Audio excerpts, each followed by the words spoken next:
Okay, so we're going to convert between degrees and radians. We take the 65 or negative 65 and we're going to multiply it by pi over 180. Now in the calculator, all you have to do is negative 65 over 180 degrees and write the answer, which is negative 13 over 36, and then just put the pi in the numerator, and that's that one done. Then it's 120 degrees, we're going to multiply that also by the same thing, pi over 180. In the calculator, just do this, simplify it, get it as a fraction, and that gives you 2 pi over 3. Next, we're going to go from radians to degrees. So we're going to multiply this time by 180 over pi. The idea is to cancel out the pi's. You can put this whole thing into the calculator because the calculator will cancel out the pi's for you, and it'll give you 480, don't forget degrees. Here, same idea. I'm going to multiply by 180 over pi.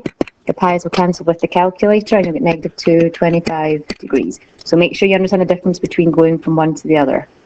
Alright, number 3. The minute hand of a clock is 8 inches long. After 30 minutes, the minute hand has passed through an angle of pi radians. So, normally a clock would start here. If it passed 30 minutes, it would go from here down to here, which is obviously an angle of pi. Not how we usually think about it. We usually think about it this way, but it's the same idea. So that means that theta is pi. We have a radius of from here to here is 8 inches, so that's what we're going to use. And we're asked to find the arc length. Using the formula that they give us, S is the arc length, which means we multiply by 8 times pi, and just get the decimal for that, which is 25.13 inches, because it's arc length, because it's the length the minute hand goes around the circle. Okay, number 4. It's a little bit more difficult, this one. We've got a clock. It's got 9 inches long for the minute hand. How far does the tip move in 35 minutes? So we start here and we go to about here. So we're trying to find this angle there. We know that 35 out of 60 makes a ratio, and we're just going to multiply that because it would give us the proportion of the whole circle. We're going to multiply by 1 revolution, which is 2 pi, and this gives us 7 pi over 6. So that's the tricky part about that question. We're still finding arc length, so it's going to be the radius, which is 9 times 7 pi over 6. We want this as a length, so that's going to be 32.99 inches. Okay, number 5. The front lawn of grass is in the shape of a sector of a circle, so let's draw a little picture with a radius of 20 yards. So the radius is right here. Through what angle, therefore, theta, is what I need to know, should you set your sprinkler to rotate in order to water your lawn's area of 2,550 pi square yards. So we have the area. So let's use this formula. Throw in everything that we know. Well, the area is 2,550 pi square yards. 1/2 times the 20 squared, and we're trying to find the angle, which is theta.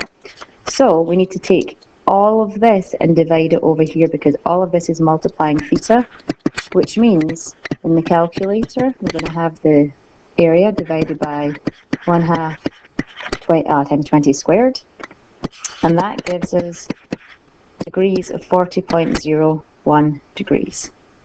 Okay, number 6. The Freedom Tower is the centerpiece of the rebuilding of the World Trade Center in New York City. The tower will be 1,776 feet tall. So let me draw a picture here. I already have some of it drawn.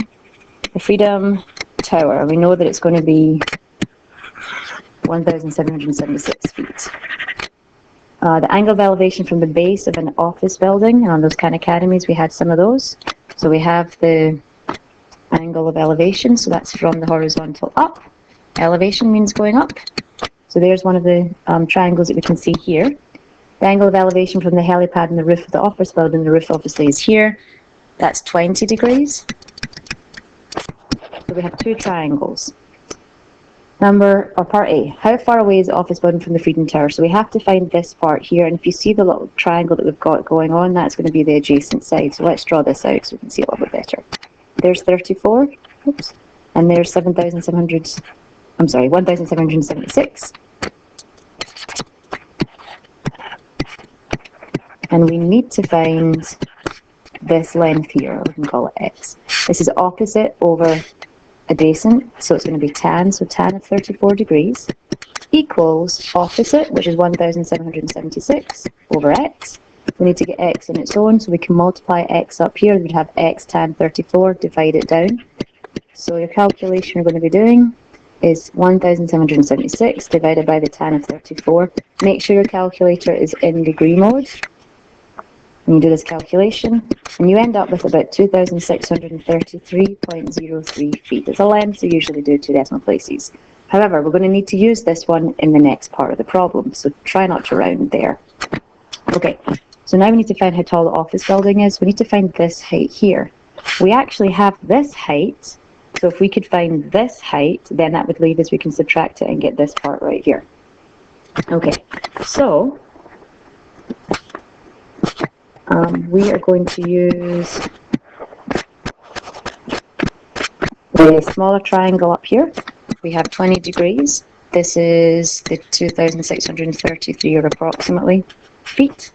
And we're trying to find this height right there. So again, this is tan. So it's tan of 20 this time equals opposite, whatever letter you'd like to use, over this angle that, or length that I'm hoping you have not, or you've left in your calculator. So that means the opposite is going to be 2,633.03 times tan of 20 degrees, which gives me 958.34 feet. So for here, all we have to do now is do the 1,776 and subtract the 958.34, and we actually get 817.7. So it says nearest foot, so 818 feet. All right.